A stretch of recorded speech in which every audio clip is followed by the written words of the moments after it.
Hoje estamos nossa segunda palavra sobre o livro de Esdras. Amar a palavra é muito importante. Quando você lê o livro de Esdras, você vê a prova de que Deus está conduzindo a história. Dá uma ajustada aí, filhinho. Pode, não sei se é meu retorno. Tá bom para vocês aí? Tá bom? Ok. Pegue as suas Bíblias então, abra no livro de Esdras e vamos acompanhar o que Deus tem para nós hoje no livro de Esdras. Vamos orar primeiro. Meu Deus, obrigado, Senhor. Nós temos visto as suas mãos sobre nós. O Senhor tem nos amado, o Senhor tem nos conduzido, o Senhor tem conduzido o teu povo desde o início da criação. As tuas mãos estão sobre nós, os teus olhos estão sobre nós, e cada vez que nós nos aproximamos mais do Senhor, nós sentimos mais de perto o seu cuidado. E que hoje, tanto os irmãos que estão aqui, os que estão em casa, acompanhando este estudo, possam receber do Senhor direcionamento para a vida, em nome de Jesus, amém. Para todos que são líderes, quando nós estamos estudando o livro de Esdras e Neemias, estamos estudando diretamente sobre liderança, a liderança de Deus e a liderança das pessoas que servem a Deus.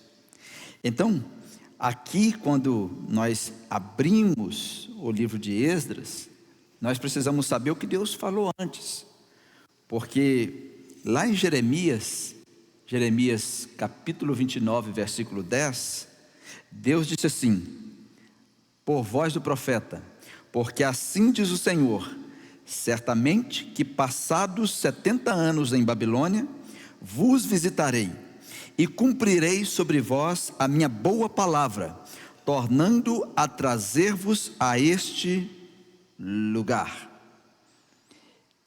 Deus, antes de que o povo pudesse conhecer Esdras, antes de que as coisas acontecessem sobre a destruição de Jerusalém, antes que tudo acontecesse, Deus já havia falado por meio dos profetas. A vida que você está vivendo hoje não é surpresa para Deus. O que passa ao nosso redor hoje não é surpresa para Deus. Por que nós oramos? Você acha que nós oramos para mudar Deus? Ou para descobrir a vontade de Deus? Alguém responde? É para descobrir a vontade de Deus. Mas muita gente acha que ora para mudar Deus. Deus não muda, nem sua sombra muda. Deus não muda. Então Deus falou por meio de Jeremias.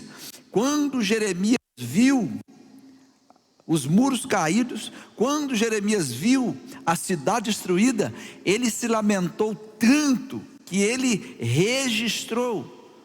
E está na sua Bíblia um livro chamado Lamentações. São as lamentações de um profeta que viu a queda de Jerusalém, que viu a destruição do que o povo de Deus tanto amava. Aí nós hoje temos que pegar isso para a nossa vida, decidir conforme o que está escrito. Quando você quiser saber como que um pastor funciona, é só você olhar para a Bíblia. A Bíblia é a escola de um pastor. A Bíblia é a escola de um líder espiritual. Você que é um líder espiritual, a sua escola é a Bíblia. Como assim, pastor? Todas as nossas decisões têm que ser baseadas nas Escrituras Sagradas. Se você conhecer um líder bíblico, você simplesmente vai saber tudo que ele vai fazer em cada coisa que ele tiver de decidir, porque ele vai decidir conforme a Bíblia. Você nunca vai ter surpresa. Nunca na sua vida. E é por isso que nós estamos batalhando, trabalhando, para que nós possamos conhecer as Escrituras. Deus disse assim: certamente, passados 70 anos. Quanto tempo que o povo ia ficar no cativeiro? 70 anos. Quanto tempo? E se eles fizessem uma campanha de oração para ficar 40? Ia dar certo?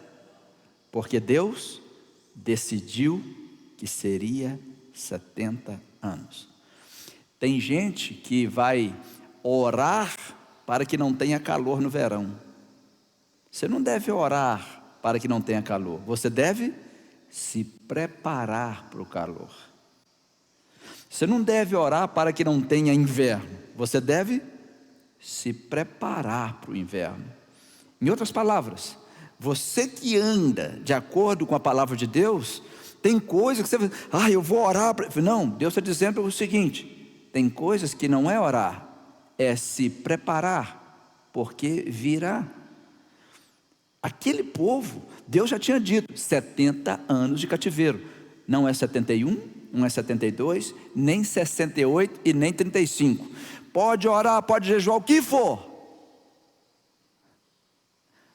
É saber. Saber.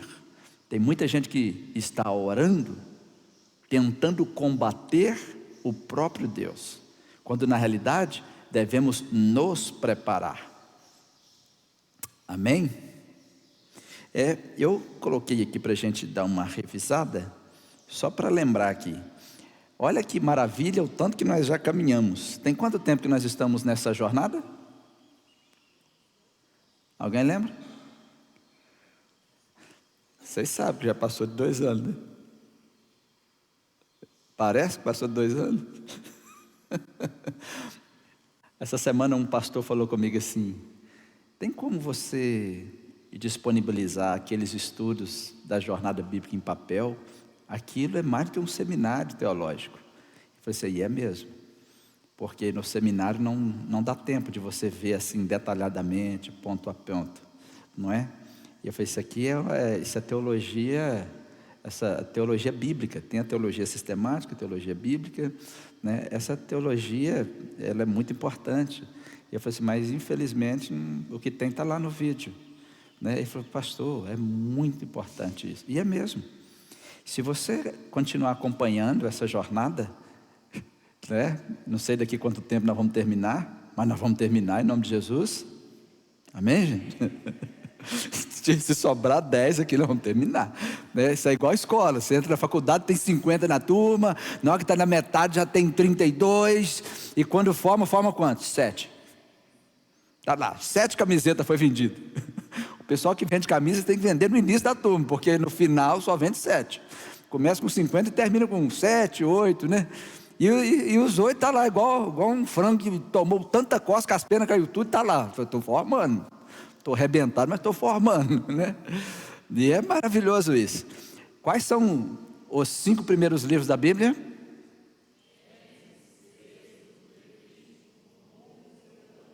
Deuteronômio. Pastor, todo mundo sabe isso? Não. Qual é o livro da lei para os judeus? O Pentateuco, os 5 livros. Quantos, quando a gente fala de lei, né, quantos mandamentos os judeus colecionam? 613.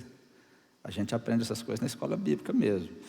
Quando nós terminamos de estudar o Pentateuco, nós já atravessamos. Por quê? Em Gênesis nós descobrimos a origem de tudo, a origem do ser humano.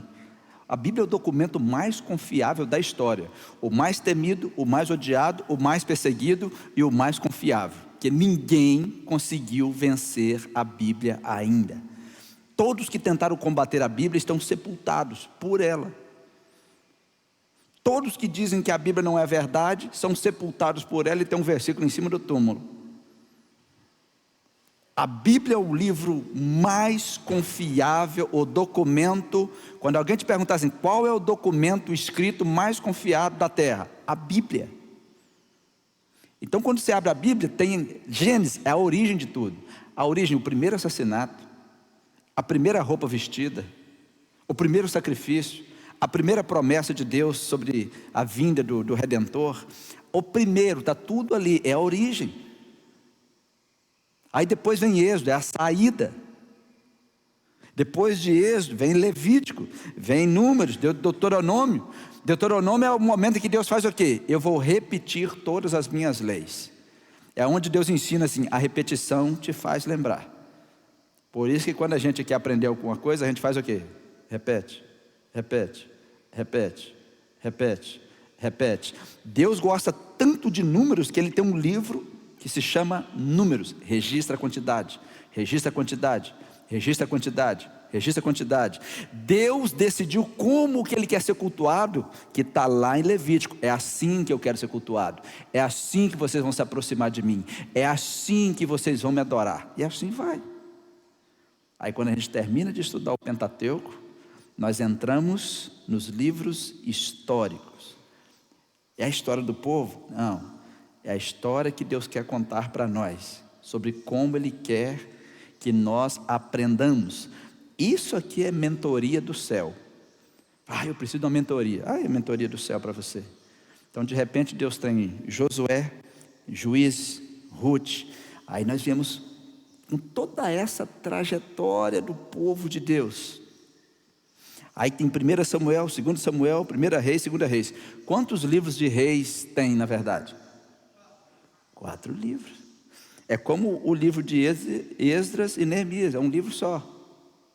Nós vamos conversar sobre isso para frente, né? E hoje nós já entramos em Esdras, até começou a ficar vermelho Esdras. Tem só 10 capítulos, é miudinho, né? Tenho certeza que vocês aprenderam bastante com o pastor Tiago domingo passado, mas deixa eu dar só um contexto para vocês, lembrando que o povo era o reino do norte e reino do sul, Israel e Judá. O reino do norte agora ele já estava destruído. Os assírios acabaram com o reino do norte, espalharam eles. Os assírios foram lá na capital do reino do norte. Como se chama a capital do reino do norte? Samaria. Ué, só tem o Kio aí? O Kio está igual aquele aluno que está na frente. Samaria, reino do norte. Ô Kio, dá um prazinho agora para... Aí ó, tem um ciúmezinho rolando aí. Mas eu gosto é assim. Eu gosto é assim.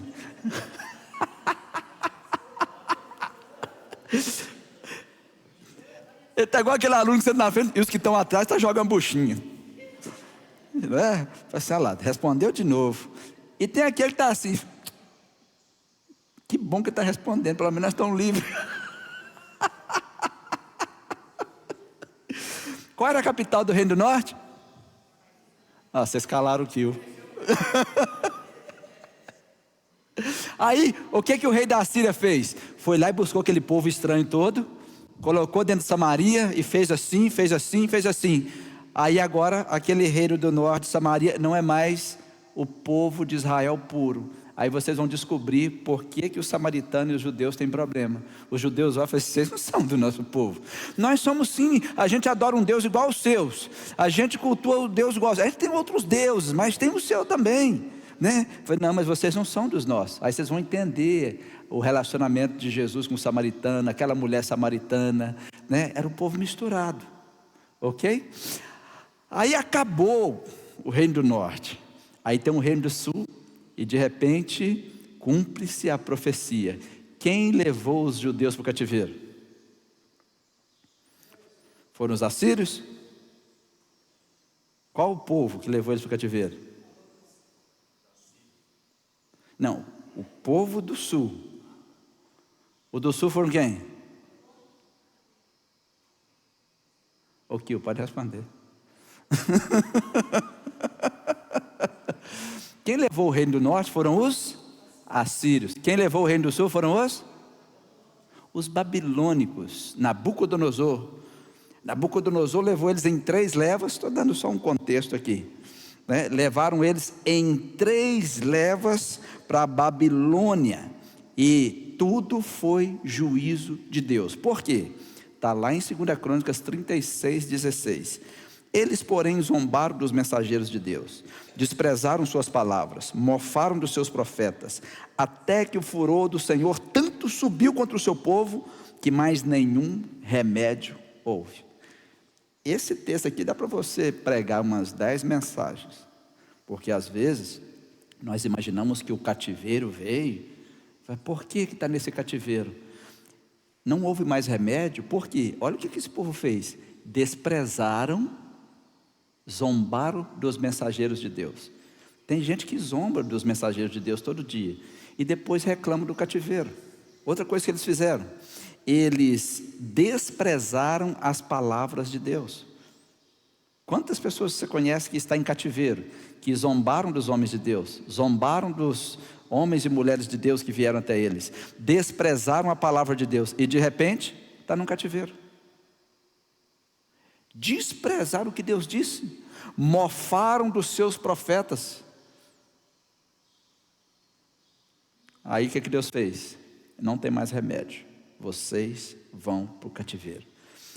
Então foi nesse momento que Jerusalém sofreu. Vocês lembram quem incendiou Jerusalém? Começa com N. Nebuzaradã, olha lá, viu? Vocês não falam. Nebuzaradã veio em nome de Nabucodonosor e incendiou Jerusalém, incendiou o templo, incendiou as casas, incendiou o templo com jovens lá dentro, pôs fogo, derrubou a cidade, derrubou os muros. Você não pode esquecer quem fez isso: Nebuzaradã, um homem terrível, odioso. Aí ele fez isso. Aí o que aconteceu? O povo no cativeiro da Babilônia, e Jerusalém destruída, o templo destruído, os muros destruídos, a cidade destruída, tudo destruído, e ficou tudo destruído por 70 anos, e esse caos foi por causa da maldade dos líderes, por causa do desvio do povo, da desonra, da quebra da aliança. Está tudo em 2 Crônicas 36, 21. Ok? Então vamos agora entrar em Esdras. Você já sabe o contexto. Então agora lá na Babilônia, as coisas não estavam bem. Surge um novo império, e eu já apresento eles para vocês. Vamos abrir Esdras capítulo 1, versículo 1 e versículo 2. No primeiro ano de Ciro, rei da Pérsia, para que se cumprisse a palavra do Senhor pela boca de Jeremias, despertou o Senhor o espírito de Ciro, rei da Pérsia, o qual fez passar pregão por todo o seu reino, como também por escrito, dizendo: assim diz Ciro, rei da Pérsia: o Senhor Deus dos céus me deu todos os reinos da terra, e me encarregou de lhe edificar uma casa em Jerusalém, que está em Judá. O que aconteceu? O império da Babilônia, eles pensaram que eram invencíveis, mas de repente se levanta um outro governante. O nome dele era Ciro. Ciro não era rei da Babilônia, ele era um rei da Pérsia. Ele conquistou todos os mundos e se tornou o rei da Mesopotâmia. Um pouquinho de história é bom, né? Então o rei Ciro, ele tomou todo o império da Babilônia, ele conquistou a Babilônia, ele tomou tudo que se podia ver. Agora Ciro era o grande rei. Só que quando Ciro agora é o grande rei, Deus olhou e falou assim: deu 70 anos. Quando deu 70 anos, Deus levanta Ciro. Ciro era um rei famosíssimo, tanto que era chamado de Ciro o Grande. Quando alguém te perguntar assim: quem fundou o Império Persa? Ciro. Ele é o fundador do Império Persa. Esse nome é até bonito, né? Quem derrotou o Império da Babilônia? Ciro, o rei do Império Persa. O último rei da Babilônia era Nabonino. Ele foi vencido pelo rei Ciro. Aí o que Deus fez? Deus agora ia determinar a volta do povo para Jerusalém, para reconstruir o templo, os muros e a cidade de Jerusalém. Ciro foi um rei persa usado por Deus. O que Deus estava demonstrando aqui? Que Ele está no comando da história. Ele usa quem Ele quer, do jeito que Ele quer, na hora que Ele quer. Deus chamou Ciro de meu pastor. Abra aí sua Bíblia em Isaías.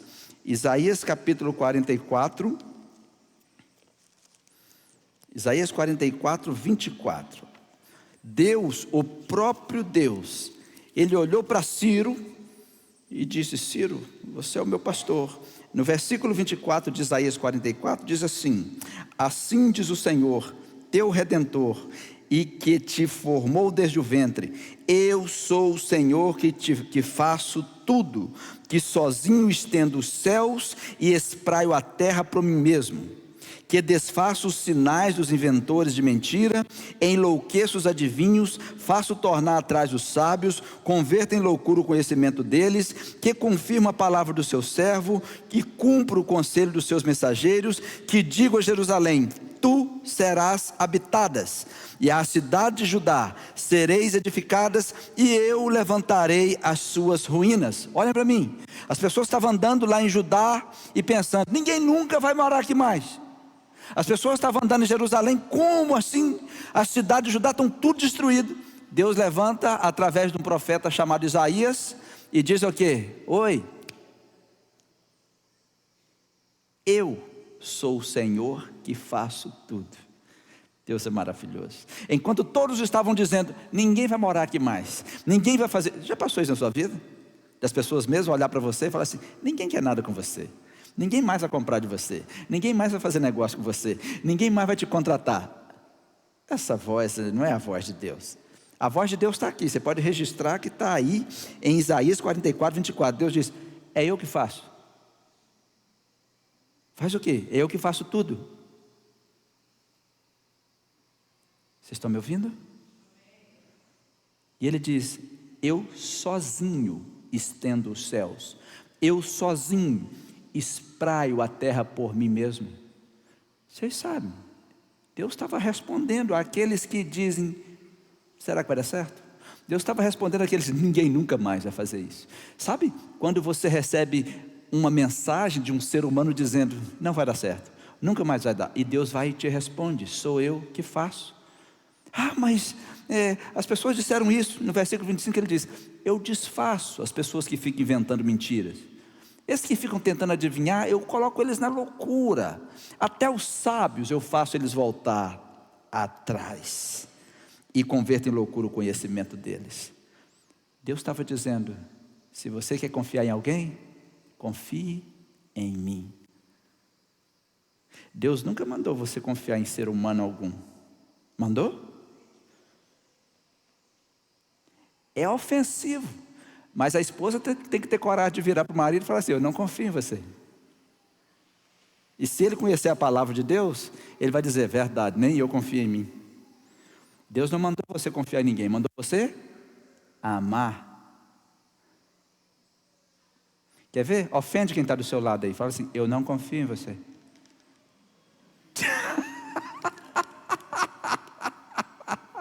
Pastor, sim, gente. Você confia em você? Nem você vai saber sua reação em algumas coisas.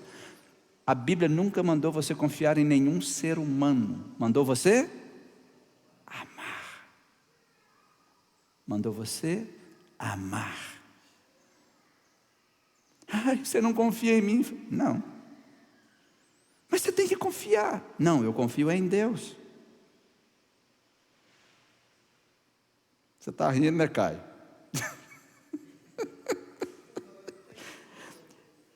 Quem de nós tem coragem de bater no peito e falar assim: confia em mim 100%? Algum de nós aqui? Tem alguém aqui que tem coragem? Tem, gente? É loucura dizer isso. Então Deus diz: eu faço sozinho. Eu estendo o céu sozinho, a terra sozinho, eu sozinho. Eu faço os sábios voltarem atrás, todos voltar sozinho. E lembre-se de uma coisa: você sempre será aprovado naquilo que você aprova. Quando você disser assim, eu nunca vou roubar, você vai ser testado nessa área. Quando você disser assim, eu nunca vou trair minha esposa, nunca vou trair meu esposo, você vai ser testado nessa área. Você sempre vai ser provado naquilo que você aprova. Está escrito aí na sua Bíblia. Aí no versículo 28 Deus diz: que digo de Ciro? É meu pastor e cumprirá tudo o que me apraz. Ciro ia fazer tudo o que ele quisesse? Não, Deus está dizendo, ele vai fazer tudo que me apraz. Dizendo também a Jerusalém, tu serás edificada, e ao templo tu serás fundado. Deus usou um profeta e acabou, está falado.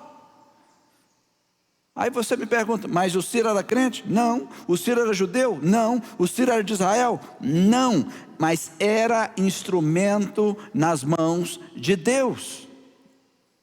Deus que decidiu isso. Pastor, mas Ciro pelo menos não adorava Deus um pouquinho? Eu falei, não.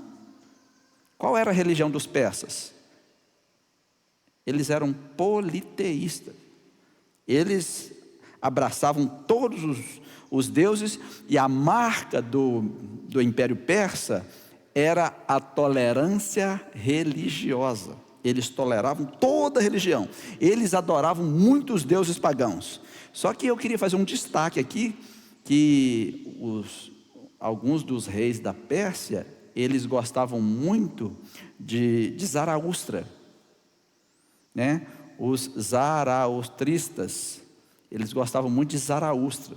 E se você pegar essa religião que era muito adorada pelos persas, os zaraustras, eles tinham muitos pontos que você parecia até crente, porque Zaraustra pregava o monoteísmo, Zaraustra pregava que você tinha que comprar e pagar, que você tinha que ter uma vida ética, que você não podia fazer imagem de nada, imagem de deuses. Zaraustra pregava até a não construção de templos. Por isso que os persas não têm imagens, e os persas, na sua maioria, né, naquela época, não tinham imagens e nem construíam templos. Era próprio dos reis levarem as imagens, esculturas dos locais aonde eles conquistavam. Os persas aceitavam isso, mas o livro sagrado dos zaraustristas dizia que eles não podiam fazer isso. E talvez por isso eles olhavam e até gostavam da religião daquele povo judeu, mas eles não eram judeus. Os judeus tinham a sua lei, a sua Torá, e os zaraustras tinham a sua Vesta, que era o seu livro sagrado, até hoje, né? Ok? Mas quando Deus chama Ciro, Deus mexe no coração de Ciro. Ciro é usado por Deus para encarregar de edificar uma casa em Jerusalém que está em Judá. Foi Deus que fez isso. Agora a pergunta: quem vai para Judá? Quem vai para Jerusalém? Quem vai para aquele lugar? Vamos colocar nós aqui. Gente, Deus nos encarregou de fazer algo para Ele aqui. Quem vai? Vocês acham que todo mundo vai? Sim ou não? Não. Não vai todo mundo. E quando a gente lidera algo, vocês que são líderes, seja na escola, seja numa empresa, seja o que for, não é todo mundo. Não espere todo mundo. E com Deus não é assim.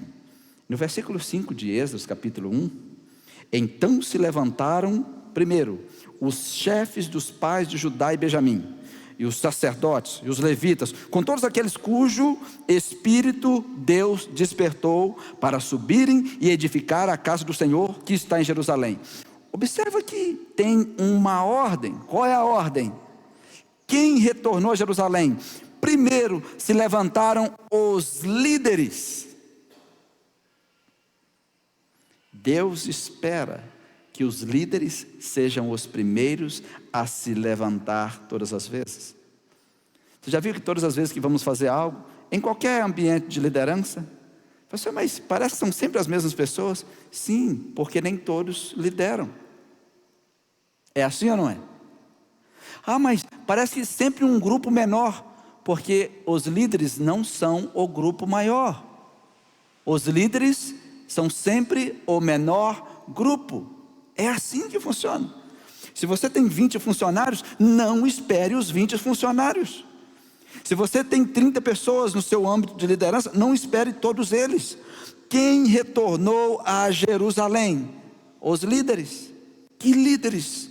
Os sacerdotes, os levitas, os leigos, mas primeiro os líderes. Todos aqueles que Deus, olha só, cujo espírito Deus despertou. Deus não desperta todos para tudo. E na liderança nós temos que aprender isso. Como eu disse para vocês, Esdras é sobre liderança. Pastor, mas 20 pessoas deram um nome e só vieram 5. Deus não despertou o coração dos 20. Mas quando Deus desperta o seu coração enche de vontade. Você mesmo busca, que hora vai começar? Quando é que nós vamos reunir para fazer? Quando é que nós vamos começar a fazer isso aqui? Quando é que aqui? Meu coração já está queimando. É porque Deus despertou o seu coração. Mas os líderes, Deus desperta primeiro. Deus desperta as pessoas. Só que Deus não desperta todos. Assim como Deus não chama todos. Deus não chama todos para pregar. Deus não chama todos para cantar. Deus não chama todos. Tem algumas pessoas que Deus vai levantar. Vamos colocar o nosso exemplo. Deus vai levantar alguns. Olha, eu quero pintar. Olha, eu quero trabalhar no campo. Olha, eu quero fazer isso. E tem aqueles que Deus vai levantar para contribuir financeiramente. Pastor, porque Deus trabalha com sabedoria. Tem pessoas que você nunca vai vê-lo aqui levantando um saco de cimento, mas ele vai enviar 10 mil sacos de cimento. Tem pessoas que você nunca vai ver ele aqui pintando, mas ele vai enviar toda a tinta.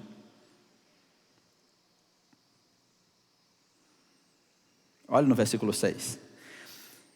E todos os que habitavam nos arredores lhe firmaram as mãos. Olha só. Deus despertou um grupo, os líderes, e os outros o coração despertou. E os outros que não foram despertados para ir, Deus fez o quê? Nós vamos firmar a mão de vocês com o quê? Colocaram o que na mão deles? Vasos de prata. Colocaram ouro na mão deles. Colocaram bens. Colocaram gado. Colocaram coisas preciosas. Além de tudo o que? Voluntariamente se deu. Então, alguns Deus vai levantar para trabalhar aqui. Alguns Deus vai levantar para trabalhar com a terra. Outros Deus vai levantar para trabalhar com algo. E alguns Deus vai falar assim: você sustenta os que estão fazendo. Vou levantar você para você colocar ouro, prata, coisas preciosas na mão de quem está fazendo. Aí o que Deus faz? Ele prospera você para cumprir o que Ele está fazendo. É o que Deus fez. A cidade está caída, os muros estão caídos, o templo está caído. Eu movi esse grupo. Não era o maior grupo, era um grande grupo. Esse grupo vai lá para reconstruir os muros. Esse grupo vai lá para reconstruir a cidade. E os outros? Os outros vão sustentar quem foi. Os outros eu vou prosperar as mãos deles. Eles vão enviar ouro, prata, coisas preciosas. Como assim? Eles vão dizer: o que está precisando? Olha, para fazer uma cidade, para construir um templo, vocês acham que é barato? Mas quando Deus tem um plano, Ele envia a provisão. Quando Deus tem um plano, Ele envia a provisão. E Ele envia a provisão através dos seus. Alguns de vocês aqui são escolhidos para acumular provisão e colocar no templo do Senhor. Se entender isso fica fácil. Vamos para o capítulo 2. Aí eles saíram. Deus escolheu aqueles.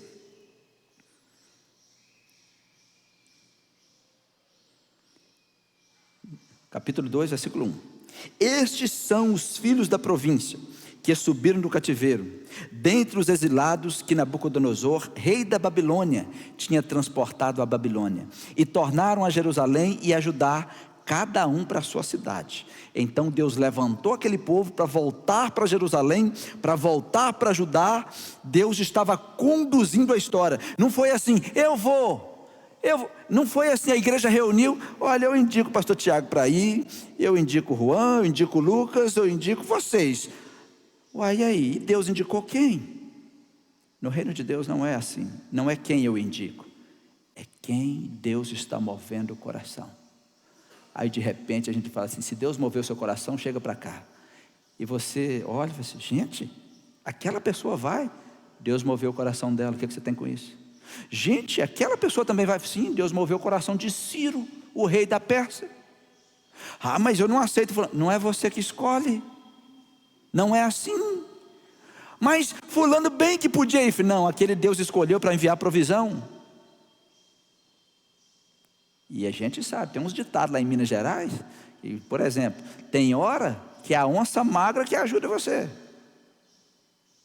Porque tem hora que a gente está assim, olha os leões, tem uma que é a leãozada forte, e tem hora que você entra numa batalha que os leões, foge tudo, e a onça magra vem, deixa eu comer. Mas se é Deus que está mandando, quantas vezes você já passou por isso? As pessoas que você achava que ia te acudir, eles desapareceram, e Deus levantou alguém que você não esperava, alguém que você não imaginava, você nem pensava que essa pessoa poderia um dia estar com você. E quem são essas pessoas? Né? A Bíblia está dizendo aí, no capítulo 2 de Esdras, já abre aí, daqueles exilados que Nabucodonosor, rei da Babilônia, tinha transportado, e tornaram a Jerusalém. Por que tornaram? Deus decidiu quem ia tornar, Deus decidiu quando ia tornar. Põe uma coisa no seu coração, ore bastante, para saber o que Deus decidiu.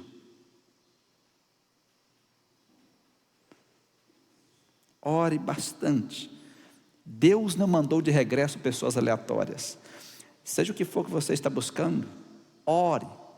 Pastor, mas Deus tem coisas boas para mim. Sim, só que você não está recebendo porque você não está orando para descobrir o que Deus quer, e você está fazendo o que Deus não quer. Essa é a questão. Deus está no controle da história, Deus está no controle do coração das pessoas, só que Deus não te trata como um robô, Ele não fica te dominando, te tomando, não, Ele espera que você ouça a voz dEle, e siga a direção dEle. A lista de Deus não foi aleatória, e nem acidental, a lista de Deus não foi por coincidência. Primeira coisa, Deus separou primeiro os líderes. Vamos ver qual é a lista que está no versículo 2. Quem veio? Zorobabel, Jesua, Neemias, Seraías, Reelaías, Mardoqueu, Bilzã, Mispar, Bigvai, Reum e Baaná. O número dos homens do povo de Israel vem descendo. Deixa eu dar um destaque para vocês aqui. Não dá para falar de todos, mas eu posso falar de alguns. Por que Zorobabel é o primeiro? Por que Zorobabel é mencionado primeiro? Perguntas que eu vou fazer para vocês. Quando Deus abriu o Mar Vermelho, qual é o grupo que atravessou primeiro?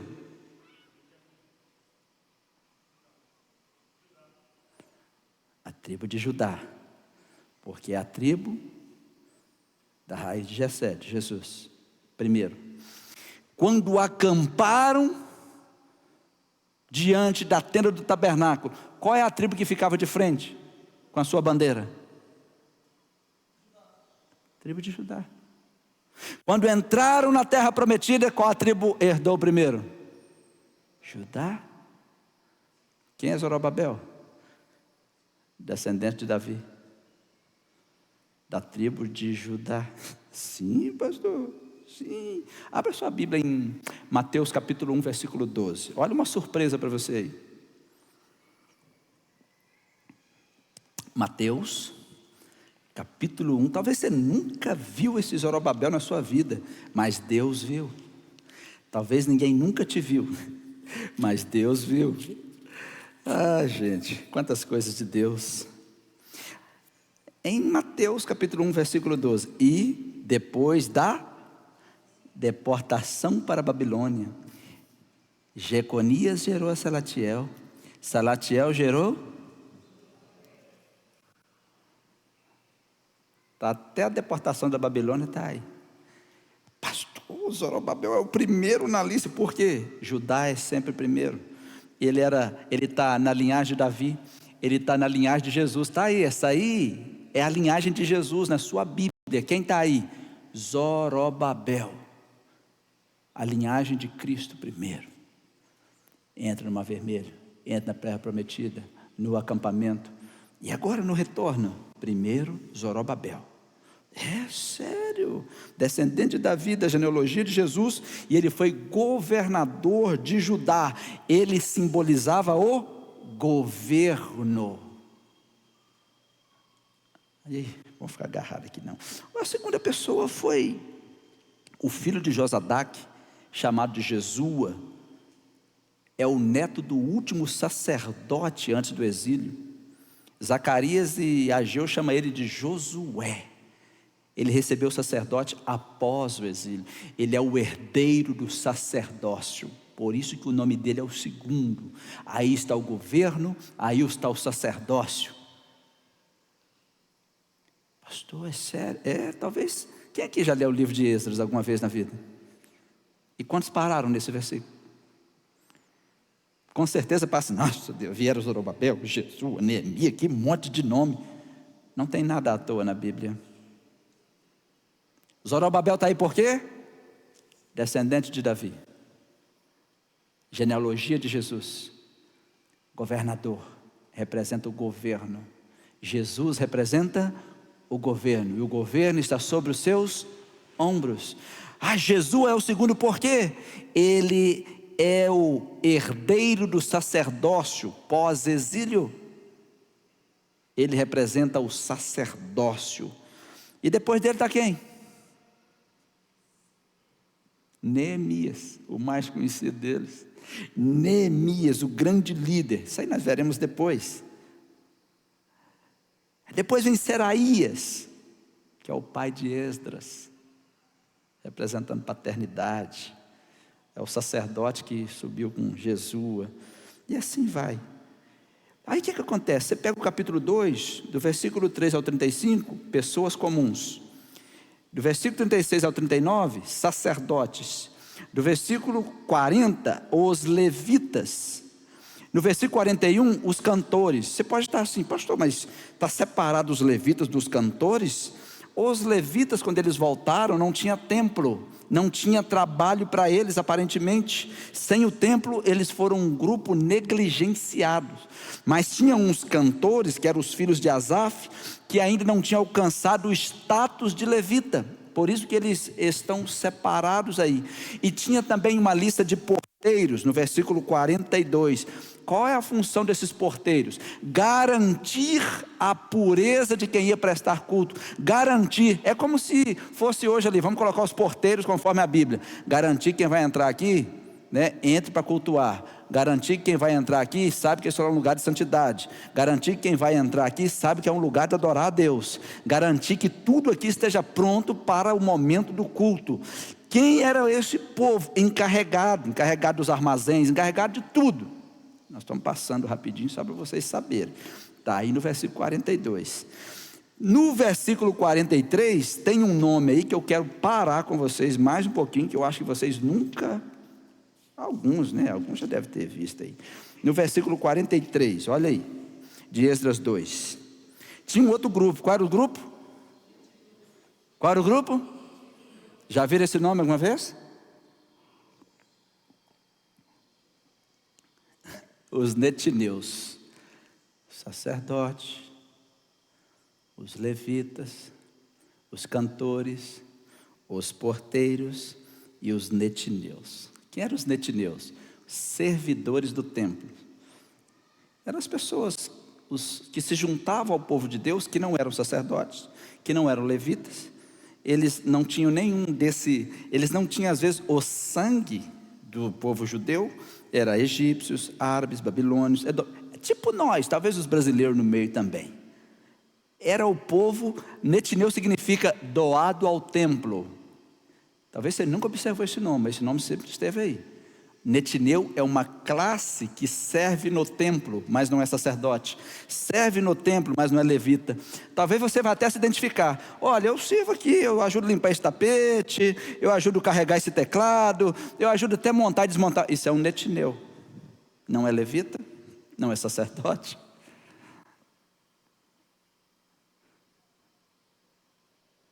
Não anda em consagração igual o povo judeu. Fala assim, olha, eu não tenho a vida que você tem, mas eu consigo ajudar. Eram os netineus. Netineu significa doado ao serviço do templo. Algumas versões estão aí, servidores do templo, não é? Era aquele povo, fala assim, quem é que vai ajudar a gente a carregar isso? Quem é que vai ajudar a enrolar esses cabos? Quem é que vai ajudar a carregar os computadores? Quem é que vai ajudar a gente nessa limpeza aqui, gente? Quem é que vai ajudar isso? Os levitas não dão conta, os sacerdotes não podem parar para fazer isso. Os netineus. Aí você deve estar pensando, eu mesmo? Eles desempenhavam as funções mais humildes do templo. Então, grifa aí esses netineus para vocês lembrar quem era. Eles carregavam água, carregavam madeira, eles ajudavam na limpeza, auxiliadores dos sacerdotes e dos levitas. Para os judeus é uma coisa comum ver os netineus trabalhando. Do versículo 59 ao 63 está uma lista de genealogia desconhecida. Vamos para o capítulo 3. A adoração. Quando eles chegaram, muros caídos, cidade caída, templo não existe, mas precisa restaurar primeiro a adoração. Antes de começarem a construir, restaurar a adoração. Versículo 1 do capítulo 3. Chegando, pois, o 7º mês, e estando os filhos de Israel já nas cidades, ajuntou-se o povo como um só homem em Jerusalém. Eles demoraram 7 meses para arrumar a mudança. É assim no seu caso também? Porque geralmente quando a gente muda, a gente não tem nada. E quando muda? É um caminhão de caixa para quem não tinha nada. É assim ou não é? Tem gente que fala assim, eu não tenho nada. Veio um enchente, fala assim, eu perdi tudo. Fala, mas você falou que não tinha nada. O que é que você perdeu, gente? Eu, mas a Ricele fomos mudar uma vez, nós mudamos para Divina das Laranjeiras. Aí eu falei assim, Ricele, vamos contratar um caminhão baú menor. E veio o caminhão. No fim, a gente não tinha nada. Eu falei assim, Ricele, não tem nada. Olhando na sala, essa estante, essa televisão, esse sofá, esse guarda-roupa e essa cama, esse armário e esse fogão. Mas quando começa a tirar o que está dentro do armário, pôr nas caixas, o que está aquilo, no fim, eu não sei se ela vai lembrar, ele falou assim, onde é que não põe a antena parabólica? Amarra em cima do caminhão para nós. Onde é que não pôs? Vocês podem amarrar em cima do caminhão também? Aí o povo falou assim, não, já tem demais amarrado em cima, então tira a antena parabólica, amarra atrás e põe isso lá em cima. Aí o caminhão saiu desse jeito. Aí eu falei, gente, e eu achando que nós não tinha nada. Alguém se identifica? Meu Deus do céu, eles demoraram 7 meses para arrumar a mudança. E levantou-se Jesua, filho de Josadaque, e seus irmãos, os sacerdotes, e Zorobabel, filho de Sealtiel, e seus irmãos, e edificaram o altar do Deus de Israel, para oferecerem sobre ele holocausto, como está escrito na lei de Moisés, o homem de Deus. Antes de começar a levantar os muros, antes de começar a reerguer a cidade, antes de colocar os fundamentos do templo, restaurar a adoração. Antes de você começar o seu negócio, adoração primeiro. Antes de você iniciar a construção da sua casa, adoração primeiro. A pedra fundamental primeiro. Quando nós vamos construir nossa casa, primeira coisa, oração. Nós oramos. A gente fura um buraco, coloca uma pedra lá como pedra fundamental e ora. Muitos aqui, eu já fui na casa de vocês quando vocês estavam construindo. A gente fez isso, pedra fundamental. Pastor, não, adoração primeiro. Primeiro a gente consagra a Deus. Isso aqui pertence a Deus, né? Comprou um carro novo, adoração primeiro. Mas eu não adorei, está dando certo para você, e Deus está agradando. Quando nós nos entregamos a Deus, a primeira coisa que a gente faz é, em tudo, agradar a Deus. Tem uma pessoa aqui na igreja, está até aqui agora, não vou nem olhar para não saber o que estou falando deles. Eles construíram, fizeram uma piscina bonitinha lá, e os meninos ficavam babando perto da piscina. Só depois que a gente fizer o curso de adoração. É assim mesmo. Aí os meninos encontravam, pastor, que dia que você vai lá em casa, só orar naquela piscina? Nossos pais não deixam a gente nem encostar nela enquanto não fizer o culto. Eu espero que vocês estejam aprendendo algo. Pastor, mas se não orar, acontece... Não acontece nada. Você só não agradou a Deus. Adoração primeiro. Vai almoçar? Mas por que ora toda vez? Adoração primeiro. Mas e se eu não orar, vai passar mal? Não passa mal. Mas adoração primeiro. Domingo, adoração primeiro. É o dia do Senhor, adoração primeiro. Não, agradar a Deus primeiro. Isso foi o que eles fizeram. Eles se juntaram, a Bíblia diz que eles se tornaram como se fosse um só homem, unidade de coração e propósito, se uniram para restaurar a adoração. Restaure a adoração na sua casa, restaure a adoração nos seus negócios, restaure a adoração nas coisas simples da sua vida. A adoração primeiro. Não precisa ficar orando o dia inteiro. Adore a Deus primeiro. Adore a Deus em tudo primeiro. O item mais importante para eles no início foi a adoração. Quando eles estavam arrumando as mudanças, Esdras, por isso que o livro leva o nome dele, Esdras pegou uma cópia da lei e colocou na sua mala. O item mais importante de Esdras. Eu falei assim, gente, a primeira coisa que a gente tem que fazer é restaurar a adoração. Sabe por que ninguém está sabendo o que fazer? Porque está faltando a lei de Deus na sua mala, está faltando a lei de Deus na sua bagagem, está faltando a lei de Deus. Todo mundo fez a sua bagagem. Esdras colocou o livro da lei, o item mais importante na viagem dele, porque o exílio foi o resultado do afastamento da lei de Deus. O sofrimento daquele povo foi o resultado do afastamento da lei de Deus. Muitos em nosso meio estão sofrendo, porque precisam restaurar a adoração. É resultado do afastamento da palavra de Deus, resultado do afastamento da lei de Deus, porque quando nós nos afastamos da Bíblia, nos afastamos de Deus, e é um perigo. No versículo 3 do capítulo 3 de Esdras, e firmaram o altar sobre as suas bases, porque o terror estava sobre eles, por causa dos povos das terras, e ofereceram sobre ele holocausto ao Senhor, holocausto pela manhã e à tarde. Deixa eu dar um destaque aqui para vocês, já estamos encaminhando, terminando aqui. Eles ficaram 70 anos fora. Enquanto eles estavam fora, povos de outras terras entraram na terra deles. Quando você se ausenta muito, o inimigo entra na sua região, ele entra na sua área. E eles estavam construindo o altar com medo, porque eles viram que tinha gente estranha ali, né? Os povos judeus estavam longe e os não judeus se instalaram na terra deles, porque eles viram, está vazio. É como Jesus disse em Mateus 12, 43, quando o inimigo vem e vê que a casa está vazia, limpa e adornada, ele entra e traz mais 7 pior do que ele. Fala assim, agora nós vamos tomar posse desse lugar. Assim é a nossa vida, assim são as coisas.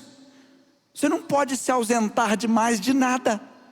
Você não pode se ausentar da igreja, você não pode se ausentar da sua casa, você não pode se ausentar do culto, porque você vai perder território. Quando deixamos o nosso lugar, o inimigo pode tentar tomar o seu lugar. Aí o que aconteceu? Os samaritanos que estavam em volta também começaram a se aproximar. E eles fizeram o quê? Ouvindo, pois, os adversários de Judá e Benjamim, que os que voltaram do cativeiro edificaram o templo ao Senhor, Deus de Israel, chegaram-se a Zorobabel e aos chefes dos pais e disseram-lhe, deixai-nos edificar convosco, porque como vós buscaremos o vosso Deus, como também já lhe sacrificamos desde os dias de Esarhadon, rei da Assíria, que nos fez subir aqui. Vocês entendem o que está acontecendo aqui? Eles estavam adorando o Deus deles. As pessoas que não adoravam a Deus se aproximaram. Deixa a gente construir com vocês. Deixa a gente fazer isso aí com vocês. Deixa a gente adorar com vocês. Deixa a gente edificar com vocês. Nós também queremos buscar o seu Deus. Aqui acontecem muitas coisas nesse texto. Era a visita de adversários. E aí parecia uma visita inocente. Mas eram samaritanos e outros povos que não tinham o coração puro e não eram movidos por Deus. Aqui nessa igreja, muitas pessoas virão e vão dizer: deixa a gente fazer com você. A gente precisa de discernimento. Para às vezes até deixar para lá. Você que é um homem, uma mulher de Deus, às vezes vão aproximar pessoas de você e vão tentar dizer para você: não, deixa eu estar aí com você. A minha pergunta é: foi Deus que moveu essa pessoa até você? Ou é uma oposição, é um adversário se aproximando de você? Porque o pedido dos adversários parecia inocente. Nos deixa edificar com vocês. A gente também vai buscar o seu Deus. Parece que eles tinham uma motivação correta. Eles queriam ser tratados como judeus. Eles queriam ser tratados como crentes na igreja. E a igreja tem muita gente assim. Tem ou não tem? Só que falta discernimento nos homens e mulheres de Deus para observar e falar assim: isso não é um homem de Deus. Isso não é uma mulher de Deus. Isso é um adversário aproximando para tentar derrubar o que Deus está fazendo. Aqueles adversários, eles eram terríveis. Primeiro, eles não eram monoteístas. Eles adoravam o Deus de Israel e outros deuses. Eles queriam todos os deuses para se dar bem. Várias religiões. Mas era um problema. A questão é que o discernimento deles foi muito importante. No capítulo 4, no versículo 1, e a gente finaliza: porém Zorobabel e Jesua e os outros chefes dos pais de Israel lhes disseram: não convém que nós e vós edifiquemos a casa do nosso Deus, mas nós sozinhos a edificaremos ao Senhor Deus de Israel, como nos ordenou o rei Ciro, rei da Pérsia. Primeira coisa que a gente aprende: se Deus te mandou fazer sozinho, faça sozinho.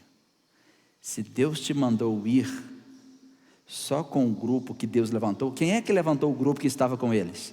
Não foi Deus? Quando o Ciro chamou, não foi Deus que moveu o coração dos que estavam ali? Sim ou não? Agora pergunta: Deus em algum momento falou que moveu o coração daquele povo que estava ali? Não. Às vezes você está errando porque você está aproveitando oportunidades que Deus não mandou. Sério, pastor? Sério? Primeira coisa que você tem que perguntar: foi Deus que mandou isso aqui? É Deus que está fazendo isso aqui? Líderes de Deus não lideram atrás de oportunidades. Líderes de Deus caminham com propósito, missão e visão bem definidos e dentro do plano de Deus. Quando Zorobabel e Jesua, agora entrou o governo e o sacerdócio, viram aqueles homens, os mandaram embora. Sério, os mandaram embora. Recentemente tinha uma pessoa trabalhando aqui na igreja, e todas as vezes que a gente chegava, vinha o pastor Leandro falou: pastor, o negócio está feio, ó, pastor Tiago. Chamei o pastor Clédio, assim: pode mandar embora. E o que nós vamos fazer? Vai dar certo, depois dá certo. E ele disse: mas eu sou o único que faz esse trabalho. Falei: não tem problema, acabou o seu tempo aqui. E quem foi tido como ruim? Ele foi na obra tal, porque aquele pastor Clédio, aqueles pastores de lá, aquele pastor Evandro, fizeram isso e isso comigo, e eu nem conversei com ele. E tudo que ele ainda saiu devendo um pouquinho ainda, recebeu um pouquinho a mais. Devolveu? Vai devolver? Lógico que não. Não é? Mas não, deixa levar. Deixa aí. Tem que ir. Mas, se você não estiver atento, você acha, uau, que maravilha. É muito importante aprender com a Bíblia. Como eu disse, a nossa escola é a Bíblia. O nosso manual de caminhada, nossa regra de fé e prática, todo mundo sabe isso, que é a Bíblia. Então a Bíblia nos ensina que às vezes nós precisamos de olhar e falar assim, esse aqui tem que sair, esse aqui tem que ficar, esse aqui a gente tem que orar porque Deus vai remover. E aí eu falo, como? Como que Zorobabel e Jesua mandam eles embora? Eles disseram que querem ajudar a gente, olha o tanto de trabalho. Eles disseram que vão ajudar a gente a edificar os muros. Eles disseram que vão ajudar a gente a fazer tantas coisas. E eles estão dizendo que Zorobabel e Jesua estão impedindo eles de ajudar no serviço. Eles até disseram que vão cultuar o mesmo Deus. Ouça-me. Vocês vão ver isso lá no seu trabalho. Vocês vão ver isso na igreja. A gente só quer ajudar. Deixa a gente fazer. E às vezes o trabalho é tanto que você pode cair no engano e dizer, não, ajuda mesmo. Mas se você tem a visão de Deus, calma, essa obra é do Senhor. Deus não disse nada, então obrigado. Deus não disse nada, então, oi, pode ficar aí, pode ficar tranquilo, vai dar certo. Deus não disse nada. Líderes de Deus não lideram aproveitando oportunidades que Deus não enviou. Zorobabel e Jesua disse, vocês vão embora. Eles estavam dizendo, nós não queremos nos misturar com vocês. Talvez hoje diriam assim, Zorobabel e Jesua está dominando isso aqui, né? É eles que mandam. Ô gente, sem liderança, nada funciona. E pessoas que não se submetem à liderança, vão sempre acusar a liderança. É muito difícil liderar. Vocês que são gestores, vocês são líderes, vocês sabem disso. Tem gestor que tem medo de liderar, porque tem medo. E quando eu tiver que mandar alguém embora? Vai, aprende com Zorobabel, pode ir embora. Deus te abençoe. Obrigado pelo seu tempo. Anda bem justinho, faz as coisas tudo direitinho. Se a gente estiver devendo alguma coisa, a gente vai acertar com vocês. Não tenha medo. Zorobabel, mas você é exclusivista, Zorobabel, Jesua, vocês dois estão achando que são quem? Vocês são insensíveis. Nós somos os líderes que Deus enviou. Depois nós vamos ver em Neemias, que Neemias falou com o povo assim, ó, sabe aquele povo que queria ajudar a gente? Eles agora são os nossos maiores opositores.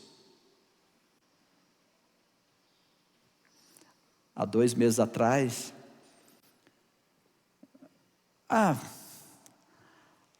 mais de 1 ano atrás eu falei com um pastor assim, falei assim, olha pastor, ora por essa família que está lá na sua igreja. É porque essa pessoa ela tem, é tipo aquele pessoal que entrou se oferecendo para ajudar Esdras. Então vocês já entenderam. Não, pastor, pessoa solícita, pessoa está junto, falei assim, olha, não faz isso, ora. E essa família já esteve na nossa igreja em outra cidade, né? Nos deu muito problema. Então vai devagar. Mas ele não fez. O que ele fez? Ele abriu. Aí alguns meses atrás, essa família ficava assim, você pastor, você é o melhor pastor que eu conheço. Você pastora, ela mesma disse assim, pastor falou comigo assim, das pastoras que eu conheço em toda a minha trajetória evangélica, não tem igual você. Eu falei assim, você já sabe, né? Lá vem bomba. Aí agora recentemente tiveram um problema na igreja. Quem vocês acham que é o pivô? Quem vocês acham que está mandando mensagem para ele todo dia dizendo assim, você é um lobo, você é um controlador, mandando mensagem, links de, que agora a internet, né, virou o pastor das pessoas, né? E links disso, eu falei assim, rapaz, isso não é novo não. É em outra cidade, né, não é aqui. E ele falou, pastor, eu estou sofrendo, sim, eu vou te ajudar. Vem para cá, toda semana eu vou Eu vou estar com você, vou orar com você, nós vamos te acompanhar. O reino de Deus, gente, é muito, muito sério. Muito sério. E ele falou assim, como assim? A mesma pessoa falou que me amava 2 meses atrás, agora está querendo me matar. Eu falei assim, ele não te amava. Não é assim que funcionam as coisas. Zorobabel e Jesua, Neemias, Esdras, tem tanto para a gente aprender sobre liderança, sobre convívio, que a gente tem que ir olhando passo a passo. Os líderes, eles estavam comprometidos com Deus, com a pureza do povo, e não com a popularidade. Depois vocês vão ver como que aqueles que disseram que queriam andar com eles foram as suas maiores oposições. Mas eles permaneceram firmes. E é por isso que esse livro mostra como nós vemos Deus controlando a história e vencendo as batalhas através daqueles que permanecem fiéis a eles. Amém? Nós paramos aqui. Semana que vem, já vamos para o capítulo 5. Metade do livro já foi. Gente, a cada 2 domingos, meio livro. Tá bom demais, né? Hoje à noite eu vou falar sobre 6 táticas de batalhas. Como Deus nos ensina a vencer na vida. Vencer as nossas batalhas. Amém? Vamos ficar de pé e vamos orar. Espero que alguns de vocês já estejam com a picanha descongelando. Amém? Uma picanha descongelando, um carvão do lado e assim vai.